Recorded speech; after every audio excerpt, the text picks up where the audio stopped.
अचेल मलाई आफैदेखि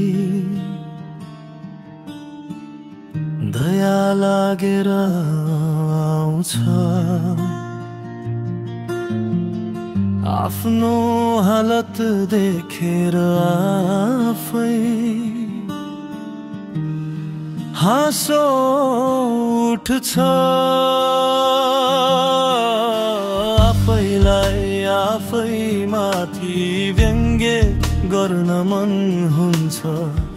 आफ्नो अज्ञानता सम्झेर दुःख लाग्छ।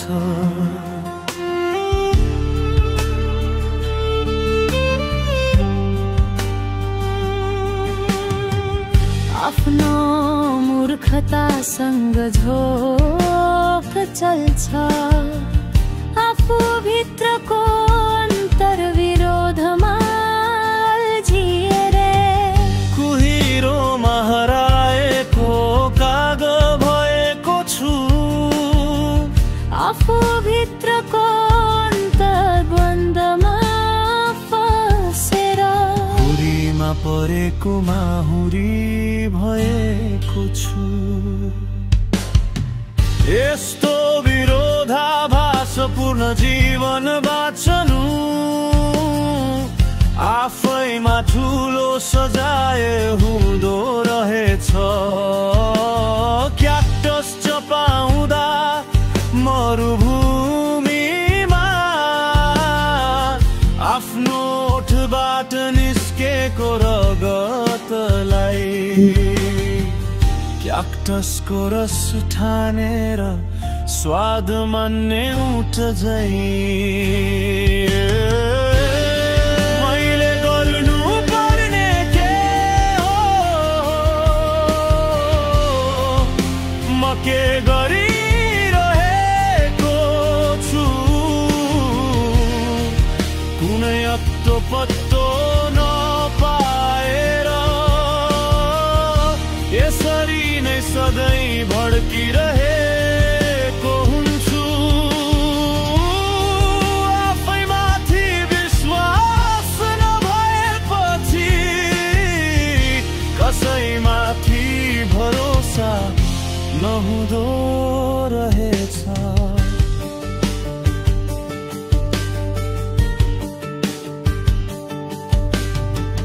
साँघु तरिरहेको चिप्लिएर खोलामा खस्दा पाले पालो खोलामा हाम फाल्ने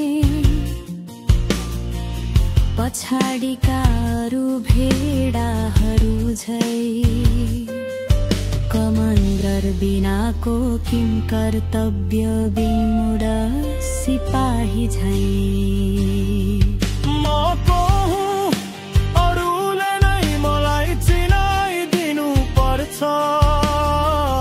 मैले के खोजेको हुँ अरूले नै मलाई बताइदिनु पर्छ।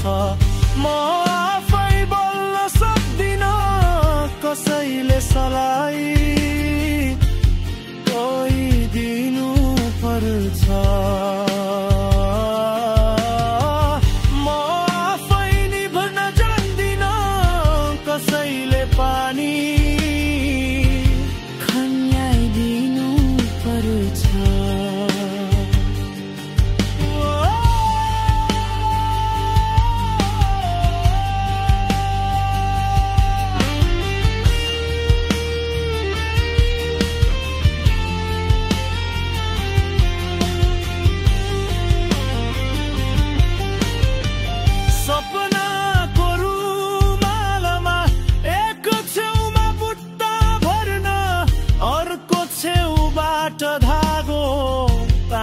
रहेको हुन्छु।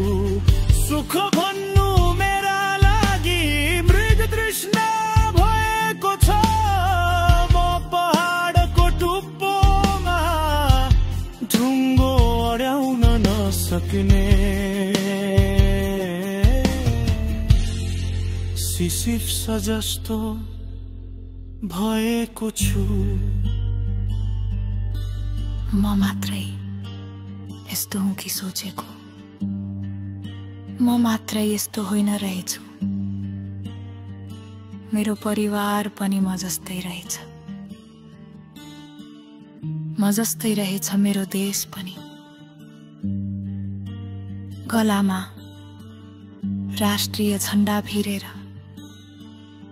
राष्ट्रको शरीरमा आगो झोस्नेहरू मेरा आफ्नै दाजुभाइ रहेछन्। यो अज्ञानता र मूर्खताबाट मुक्ति पाउन हरेक पटक म आफैसँग युद्धको सम्झौता गर्छु।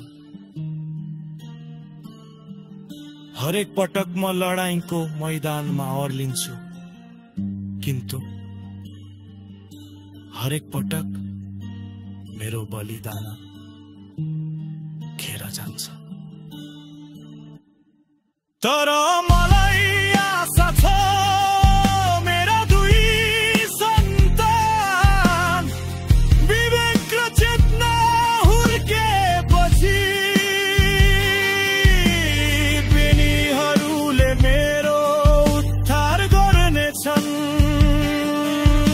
र जिन्दगी भर रिङ्गाका लाउने यो गोल चक्करबाट मैले सधैँका लागि मुक्ति पाउने छु। मैले सधैँका लागि मुक्ति पाउने छु।